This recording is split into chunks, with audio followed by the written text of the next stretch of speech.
بسم اللہ الرحمن الرحیم۔ نور الانوار صفحہ نمبر 31 اور سطر نمبر 3۔ ولما فرغ عن نفی ترادف قصدن شرع فی نفی الاشتراک قصدن، جب مصنف فارغ ہو گئے قصدن ترادف کی نفی کے بیان سے تو انہوں نے قصدن اشتراک کی نفی کا بیان شروع کیا۔ تو فرمایا وہ موجبہ الوجوب للندب والاباحۃ والتوقف، کہ امر کا موجب وجوب ہے، ندب اور اباحت اور توقف نہیں، یعنی امر کا موجب ندب نہیں، اباحت نہیں، توقف نہیں۔ تو جب ایک کو ثابت کیا باقی کی نفی کر دی تو اشتراک کی نفی ہو گئی، یعنی ان موجب الامر الوجوب فقط عند العامۃ للندب کما ذهب الیہ بعد، یعنی امر کا موجب وجوب ہے صرف عام فقہا کے نزدیک، عام لوگوں کے نزدیک ندب نہیں ہے جیسا کہ اس کی طرف بعض حضرات گئے ہیں، اور نہ ہی اباحت ہے جیسا کہ اس کی طرف بعض لوگ گئے ہیں، اور نہ ہی توقف ہے کما ذهب الیہ بعد جیسا کہ اس کی طرف بعض لوگ گئے ہیں، اور نہ ہی اشتراک ہے لفظاً یا مانن، تین کے درمیان یا دو کے درمیان جیسا کہ اس کی طرف دوسرے لوگ گئے ہیں۔ تو اشتراک میں اولاً دو صورتیں، بعض لوگ مانتے ہیں اشتراک لفظی اور بعض لوگ مانتے ہیں اشتراک معنوی۔ اشتراک لفظی کا مطلب یہ ہوا کہ لفظ امر اولاً وضع کیا گیا وجوب کے لیے، پھر لفظ امر وضع کیا گیا ندب کے لیے، اباحت کے لیے، اور توقف کے لیے نہیں۔ ہاں وہ تو یہ ہے کہ کثیر معنی کے لیے ہے تو اب استعمال کے وقت توقف ہوتا ہے۔ ہاں اب لفظ وضع کیا گیا ہے صیغہ امر اولاً وجوب کے لیے، ندب کے لیے، اباحت کے لیے، اور اشتراک مانن کا مطلب یہ ہوا کہ صیغہ امر اولاً وضع کیا گیا ہے ایک مفہوم کلی کے لیے، اور مفہوم کلی کے افراد ہیں وجوب، ندب اور اباحت وغیرہ، تو یہ اشتراک معنوی ہے۔ تو تین کے درمیان تو بعض لوگوں نے کیا مانا ہے کہ تین کے درمیان مشترک ہے۔ تین کیا کہ وجوب، ندب اور اباحت، اور بعض نے دو کے درمیان مانا ہے وجوب اور ندب، اباحت کو انہوں نے شامل نہیں کیا ہے۔ بات ختم۔ ولم یذکرہ المصنف، مصنف نے اس بات کو ذکر نہیں کیا ہے نا کہ اس کا موجب جو ہے وجوب ہے، اشتراک نہیں ہے لفظاً و مانن۔ کیوں ذکر نہیں کیا کہ یہ تو یہیں سے مستفاد ہے، جب اوپر بتا دیا کہ اس کا موجب وجوب ہے، ندب اور اباحت نہیں ہے، تو وہیں سے اشتراک کی نفی ہو گئی۔ تو مصنف نے اس کو ذکر نہیں کیا، لأنہ یفہم مما ذکرہ التزاما، اس لیے کہ جو انہوں نے ذکر کیا ہے اسی سے بطریق التزام یہ بات مفہوم ہو جاتی ہے۔ فأہل الندب یقولون، جو لوگ ندب کو مانتے ہیں امر کا موجب، وہ یہ کہتے ہیں کہ الامر للطلب، امر طلب کے لیے ہے، فلا بد ان یکون جانب الفعل فیہ راجحا، تو اس میں کم سے کم اتنا ضروری ہے کہ جانب فعل راجح ہو، جانب فعل راجح ہو۔ طلب ہے تو طلب یا تو جزمی ہوگی یا غیر جزمی، جزمی ہو تو وجوب ہو گیا، غیر جزمی ہو گیا تو ندب ہو گیا۔ حتی یطلب، یہاں تک کہ وہ طلب کیا جا سکے، وہ ادناہ الندب، اور اس کا ادنا درجہ ندب ہے۔ وہذا کا قولہ تعالی، اور یہ ہے اللہ تعالیٰ کے اس قول کی طرز، فکاتبوہم ان علمتم فیہم خیرا، کہ ان سے مکاتبت کر لو اگر تم ان میں کوئی بھلائی جانو، یعنی جو غلام تمہارے ہیں اور تم سے درخواست کرتے ہیں مکاتب کرنے کی، تو اگر تم بھلائی سمجھو، یہ سمجھو کہ تم مدت مقرر کر دو گے، اس مدت کے اندر اندر وہ بدلے کتابت ادا کر دیں گے۔ مکاتب بنانا یہ ہوتا ہے کہ غلام سے کہہ دیا جائے کہ تم اتنی مدت میں اتنا مال مجھ کو فراہم کر دو تو تم آزاد، یہ مکاتب بنانا ہوتا ہے۔ اس کے بارے میں فرمائے کہ فکاتبوہم، ان کو مکاتب بناؤ، ان علمتم فیہم خیرن، اگر ان میں تم بھلائی جانو۔ تو یہاں کیا ہے، یہ وجوب نہیں ہے مکاتب بنانا بلکہ ندب۔ وَأَهْلُ الْإِبَاحَةِ يَقُولُونَ، اور اباحت والے یہ کہتے ہیں کہ ان معنی طلب ان یکون ماذونا فیہ، طلب کا معنی یہ ہے کہ جس کام کو طلب کیا جا رہا اس کام کا اذن ہونا چاہیے، کم سے کم اتنا درجہ اتنا ہے۔ ولا یکون حراما، یہ حرام نہ ہو، وہ ادنا ہو، وہ الاباحت، اور اس کا ادنا درجہ اباحت ہے۔ ہادہ کا قول ہی تعالی، یہ ہے جیسے کہ اللہ تعالیٰ کا قول فاصطادوا، یعنی اذا حللتم فاصطادوا، جب پہلے شکار جائز، جب حج کا یا عمرہ کا احرام باندھ لیا تو شکار کرنا حرام ہو گیا، اور جب احرام سے نکل گئے، حلال ہو گئے، احرام سے باہر ہو گئے، فاصطادوا، اب شکار کرو۔ تو کہا کہ یہاں جو ہے شکار کرنا مستحب بھی نہیں ہے، مباح ہے، کر سکتے ہو۔ والمتوقفون یقولون، اور جو لوگ توقف کرتے ہیں وہ اس بات کے قائل ہیں کہ ان الامر یستعمل لستۃ عشر معنی، کہ امر کا استعمال 16 معانی کے لیے ہوتا ہے، 16 معانی کے لیے۔ اب 16 معنی کیا، وجوب، اباحت، ندب، تحدید، تعجیز، ارشاد، تسخیر وغیرہ ہے نا ذالک۔ تو جب یہ 16 معانی کے لیے استعمال کیا جاتا ہے، فما لم تقم قرینۃ علی احدها، ان 16 میں سے کسی ایک پر جب تک قرینہ قائم نہ ہو جائے، لم یعمل بہ، اس پر عمل نہیں کیا جائے گا۔ جب عمل نہیں کیا جائے گا، جب تک قرینہ قائم نہیں ہے، تب تک حکم کیا رہے گا، یجب التوقف، توقف واجب رہے گا، حتی یتعین المراد، یہاں تک کہ مراد متعین ہو جائے۔ وعندنا، اور ہمارے نزدیک، الوجوب حقیقت الامر، یہ وجوب امر کی حقیقت ہے، فیحمل علیہ مطلقہ، تو اسی پر محمول ہوگا مطلق، یعنی جب امر کا صیغہ وارد ہے اور تمام قرائن سے خالی پایا جا رہا، کسی ان معانی میں سے کسی ایک معنی پر محمول کرنے کے لیے کوئی قرینہ نہیں پایا جاتا، تو اب اس صورت میں اس سے مراد کیا لیا جائے گا؟ تو کہا کہ اس صورت میں مراد ہوگا وجوب، تو فیحمل علیہ مطلقہ، تو مطلق اسی پر محمول ہوتا ہے، ما لم تقم قرینۃ خلافہ، جب تک کہ اس کے خلاف کا کوئی قرینہ قائم نہ ہو جائے۔ وَإِذَا قَامَتْ قَرِينَتُهُ، اور جب اس کا قرینہ قائم ہو جائے، یعنی قرینہ خلاف قائم ہو جائے، يُحْمَلُ عَلَيْهِ عَلَى حَسْبِ الْمَقَامِ، تو موقع محل کے اعتبار سے جیسا قرینہ قائم ہوگا اسی پر محمول کر دیا جائے گا۔ بات ختم۔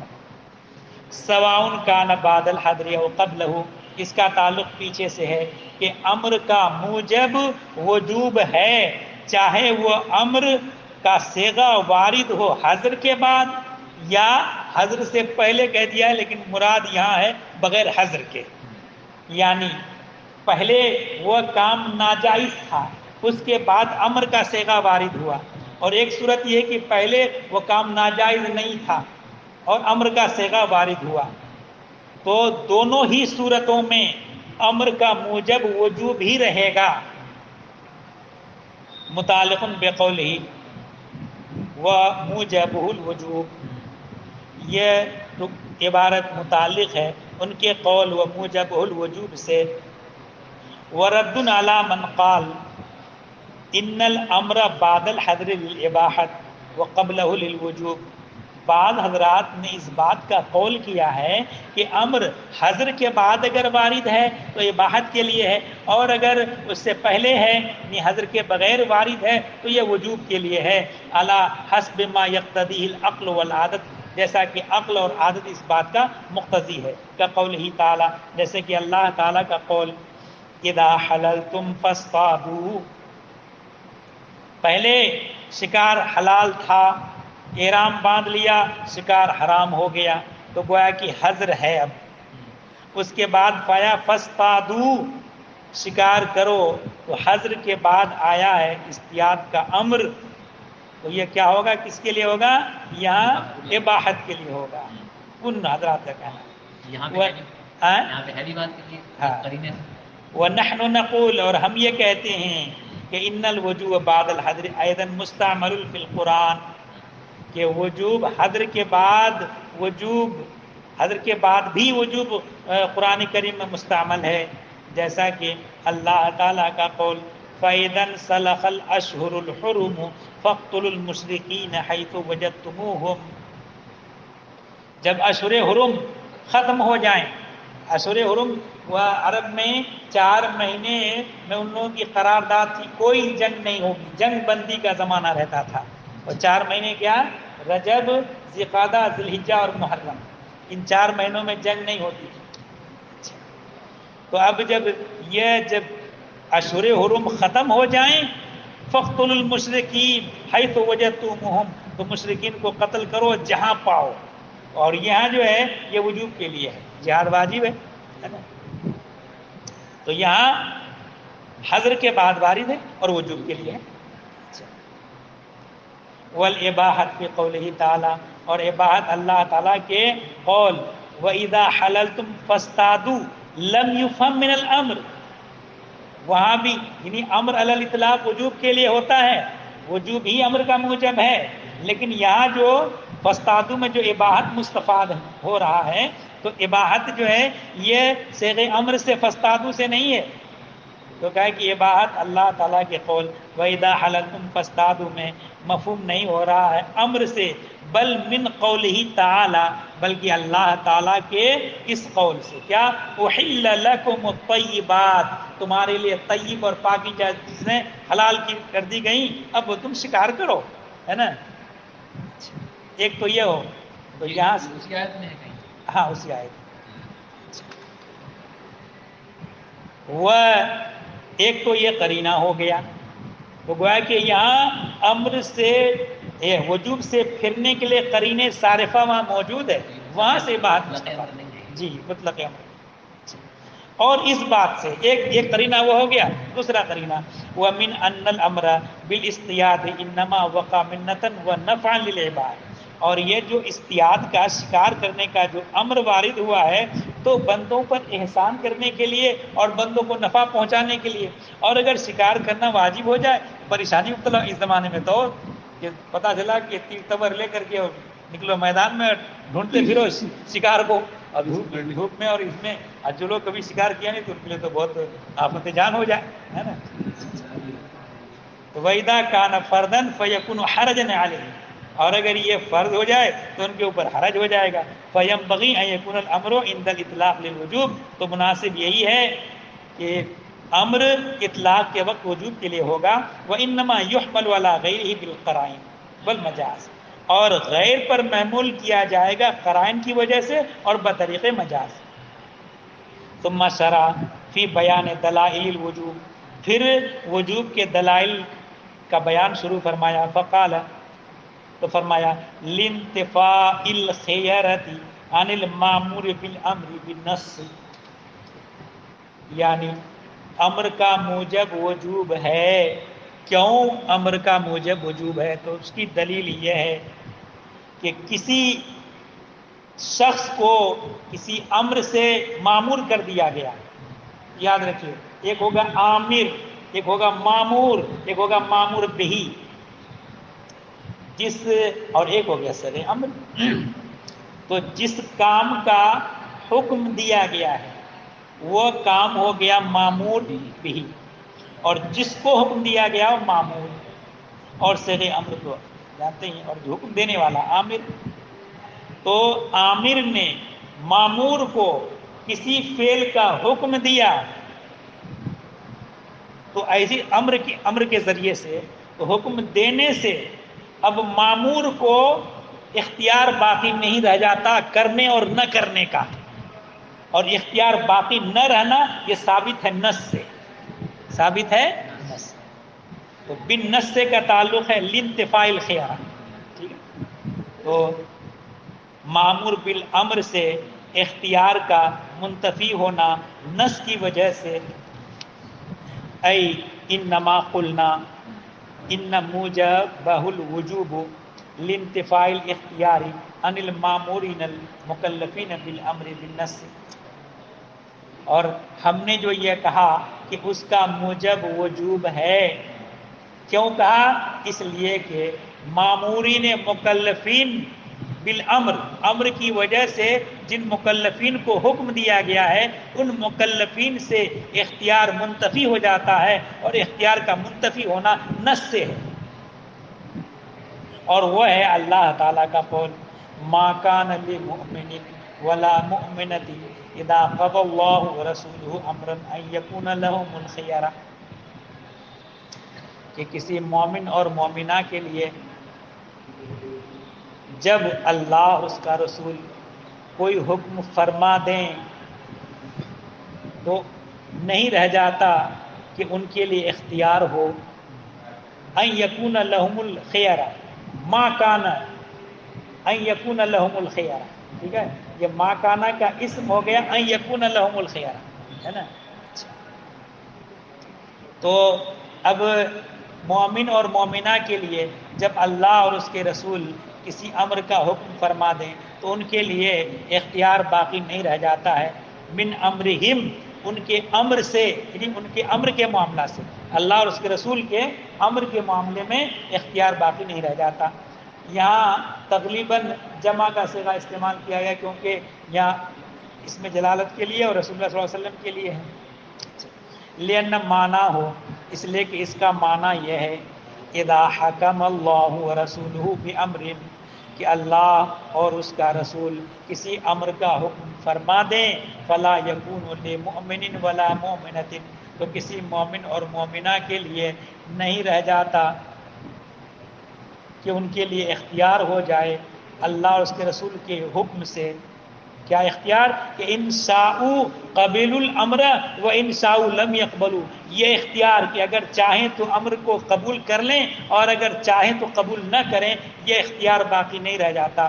بل یجب علیہم الاتمار بامرہما، بلکہ اللہ اور اس کے رسول کے امر کی بجا آوری ان کے اوپر واجب ہو جاتی ہے.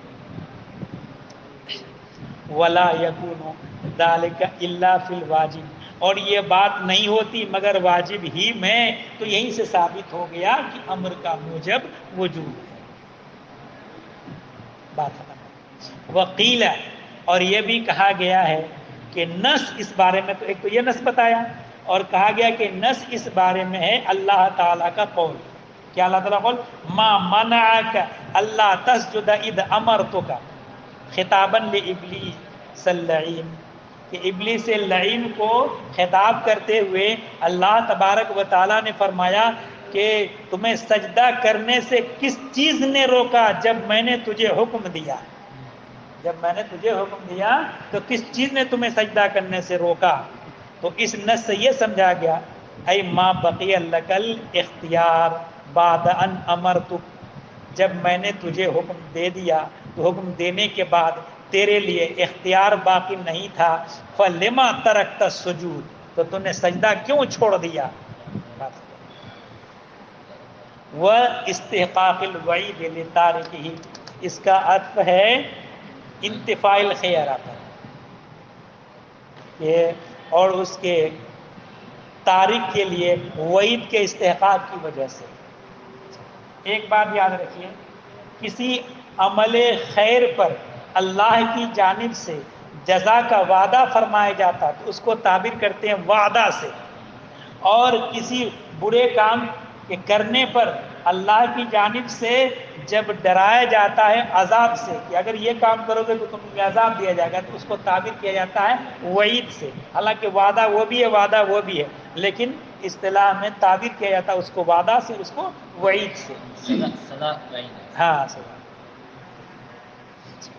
تو اس کے امر کے چھوڑنے والے کے لیے وعید کے استحقاق کی وجہ سے عطف ہے ان کے قول انتفاء الخیارہ پر.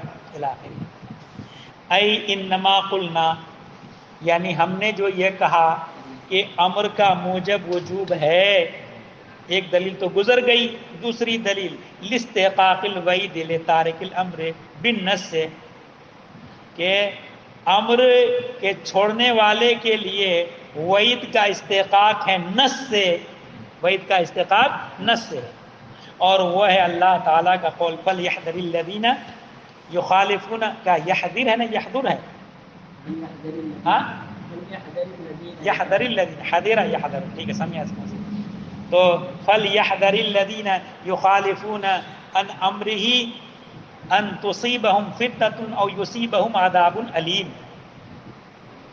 تو چاہیے کہ بچیں وہ لوگ جو اس کے حکم کی مخالفت کرتے ہیں، یعنی ڈریں، چاہیے کہ ڈریں وہ لوگ جو اس کے حکم کی مخالفت کرتے ہیں، کس بات سے؟ اس بات سے کہ ان کو پہنچ جائے کوئی فتنہ دنیا میں، او یصیبہم عذاب علیم، یا آخرت میں دردناک عذاب۔ اب اس عبارت کا معنی کیا ہوا؟ فَلْيَحْذَرِ الَّذِينَ يُخَالِفُونَ عَنْ أَمْرِ الرَّسُولِ علیہ السلام، کہ وہ لوگ جو رسول علیہ السلام کے حکم کی مخالفت کرتے ہیں اور اسے چھوڑ دیتے ہیں، وہ لوگ ڈریں اس بات سے کہ ان کو پہنچ جائے دنیا میں فتنہ اور آخرت میں دردناک عذاب۔ تو اب دیکھیے یہاں صرف رسول کا ذکر ہوا، کیونکہ جب رسول کے حکم کی مخالفت کرنے پر دردناک عذاب کا سامنا ہے تو اللہ کے حکم کو چھوڑنے پر تو بدرجہ اولا دردناک عذاب کا سامنا ہوگا۔ تو کہا کہ ھذا الوعید لا یکن الا بترک الواجب، یہ وعید نہیں ہوتی مگر واجب کو چھوڑنے کی وجہ سے۔ لیکن اس پر ایک اعتراض وارد کیا جاتا ہے، لیکن یرد علیہ، لیکن اس پر وارد ہے یہ اعتراض، انہ موقوف علی ان یکون ھذا الامر ایضا للوجوب، یہ تو اس بات پر موقوف ہے کہ یہ امر خود وجوب کے لیے ہو، فَلْيَحْذَرِ الَّذِينَ میں جو امر کا صیغہ ہے یہ خود وجوب کے لیے ہو، اور یہ ممنوع ہے، ہمیں تسلیم نہیں ہے نا، یہ وجوب کے لیے ظاہر ہو۔ تو اب اگر کہیں کہ نہیں سر امر کا موجب وجوب ہے تو لازم ہے کہ مصادرۃ علی المطلوب، وہ انہ لما لا یجوز، اور کیوں نہیں ہو سکتا ہے کہ جائز ہو کہ مخالفت والا وجہ انکار ہو، نہ کہ ترک محض، ہے نا، انکار کے طور پر مخالفت کرنا۔ جواب یہ ہے کہ ان سیاق الکلام دال علی ان ھذا الامر للوجوب بدون احتیاج الی برہان و مصادرۃ علی المطلوب، کہ یہاں جو ہے سیاق کلام سے آگے پیچھے کلام کے دیکھنے سے ظاہر ہے کہ یہاں امر وجوب کے لیے ہے، کسی برہان کی یہاں ضرورت نہیں ہے، اور نہ اس سے مصادرۃ المطلوب لازم آتا۔ وَأَنَّ الْمُخَالَفَةَ فِي اسْتِعْمَالِهِمْ إِنَّمَا تُطْلَقُ عَلَى تَرْكِ الْعَمَلِ بِهِ، اور ان لوگ اہل عرب کی استعمال میں مخالفت کو اطلاق کیا جاتا ہے عمل ترک کرنے پر، امر پر عمل ترک کرنے کو بھی مخالفت کہا جاتا ہے۔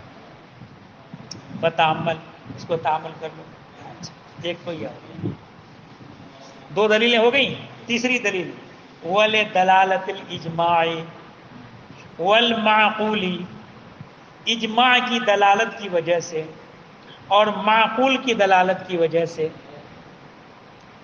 دلالت اجماع کہا اس لیے کہ براہ راست اس بات پر اجماع نہیں ہے کہ امر کا موجب وجوب ہے، اجماع ایک دوسرے امر پر ہے، اور وہ امر اس بات پر دلالت کرتا ہے کہ امر کا موجب وجوب ہے، اسی کو کہا دلالت الاجماع۔ عطف علی ما قبلہ، یہ عطف ہے ما قبل پر۔ وہ فی بعض النسخ، اور بعض نسخوں میں یوں ہے، یا تو یہ ہوا کہ ولے دلالت الاجماع تو سیدھا عطف ہو جائے گا لانتفاع الخیارہ پر، لے دلالت الاجماع کا براہ راست عطف ہو جائے گا، کوئی دقت نہیں، عطف المفرد علی المفرد کے قبیل سے ہو جائے گا۔ اگر ہاں دوسری صورت یہ ہے کہ بعض نسخوں میں آیا ہے دلالت الاجماعی والمعقولی یدلان علیہ، کہ دلالت اجماع اور دلالت معقول یہ اس بات پر، دونوں اس بات پر دلالت کرتے ہیں. تو ایسی صورت میں یہ جملہ ہو گیا، اور اس سے ما سبق میں جو گزرا ہے مفرد گزرا ہے، لانتفاع الخیارہ، جملہ تام نہیں ہے وہ، تو پھر جملہ کا عطف مفرد پر کیسے صحیح ہو جائے گا؟ لازم آئے گا عطف الجملہ علی المفرد. تو اس کا جواب دے رہے ہیں یہ بات دیکھیے. بعض نسخوں میں ہے کدا دلالت الاجماع والمعقول یدلان علیہ فحینئذ ہوا جملۃ مستقلۃ، یہ مستقل جملہ ہوگا معطوفۃ علی مضمون سابقہا، جو ما سبق میں جو عبارت گزری ہے اس عبارت کے مضمون پر عطف ہوگا، اس مضمون پر، اور اس کا جو مضمون ہے وہ حکم جملہ میں ہے. یعنی یہ ہو گیا کہ چونکہ مامور بالامر پر کے لیے اختیار باقی نہیں رہ جاتا، اختیار منتفی ہو جاتا ہے، تو یہ مضمون جملہ ہو گیا. تو اب اسی مضمون جملہ پر اس کا عطف ہو جائے گا. جملہ جب ہے نہیں تو مضمون جملہ کہاں سے؟ ہاں جب کوئی جملہ ہی نہیں تو اس کا مفہوم جملے کا مضمون کہاں ہوگا؟ ایسا ہے، یا انہوں نے وہ جو ایک تو مضمون جملہ تو جو اصطلاح نحو میں بتایا گیا، تو مضمون جملہ تو جملہ کا بھی مضمون ہوتا ہے مفرد، وہاں تو جملہ کا مضمون مفرد کا تو مضمون مفرد تو ہوگا ہی، جملہ کا بھی مضمون مفرد ہوتا ہے. جیسے کہ ضرب زید کا مضمون جملہ کیا ہوا؟ ضرب زید نا، تو وہ نہیں بتانا چاہتے ہیں. اس کا یہ ہے کہ یہاں جو عبارت گزری اس عبارت سے جو معنی مفہوم ہوتا ہے وہ معنی مفہوم یہ ہوتا ہے کہ اختیار باقی نہیں رہتا، تو اس مفہوم پر عطف ہو جائے گا. وہاں مراد اصطلاحی مضمون جملہ نہیں ہے نا، تو بات گڑبڑ ہو جائے گی. تو وہ خود جملہ کا جو مضمون ہوتا ہے وہ تو جملہ نہیں ہوتا، وہ تو مفرد ہوتا ہے. وحاصل ہو ان دلالت الاجماع تدل علی ان الامر الوجود، اس کا خلاصہ یہ ہے کہ اجماع کی دلالت اس بات پر دلالت کرتی ہے کہ امر وجوب کے لیے ہے. کیسے؟ لأنہم اجمعوا، اس لیے کہ اہل عربیہ نے اس بات پر اجماع کیا ہے کہ ان کل من اراد ان یطلب فعلا من احد، کہ ہر وہ جو کسی سے فعل طلب کرنے کا ارادہ کرتا ہے تو طلب نہیں کرتا مگر لفظ امر سے، لفظ امر سے، اور طلب میں کمال یہ ہے کہ وجوب ہو. تو اس سے جس مفہوم پر اجماع قائم ہے اس مفہوم کی دلالت اس بات پر دلالت کر رہی ہے کہ امر کا موجب وجوب ہے. اور اصل ہے نفی اشتراک، فتعین، تو متعین ہو گیا کہ اس کا موجب وجوب ہے. وانما قال دلالت الاجماع، انہوں نے دلالت الاجماع کہا، کیوں؟ لأن نفس الاجماع لم ينعقد علی ان موجبہ الوجوب، کہ نفس اجماع اس بات پر منعقد نہیں ہے کہ اس کا موجب وجوب ہے. لأنہ مختلف فیہ، اس لیے کہ وہ خود مختلف فیہ ہے، اجماع کیسے ہو سکتا ہے؟ بل انما الاجماع علی شیء یدل علیہ، بلکہ اجماع ایک دوسری چیز پر ہے اور وہ چیز اس بات پر دلالت کرتی ہے.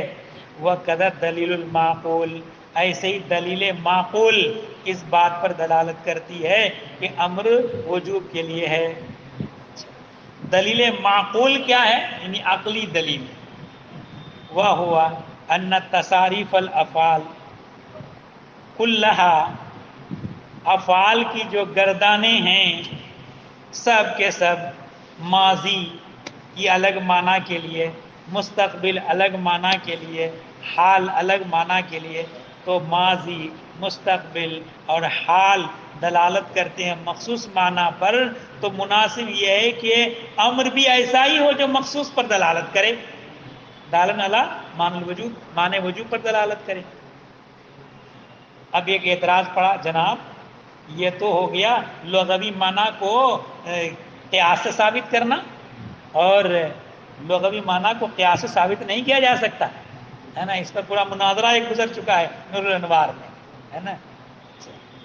یہ امام شافعی کے یہاں کہتا ہے خمر کو خمر اس لیے کہا جاتا ہے لأنہ مخامر للعقل، کہ جو ہے یہ مخامر عقل ہے.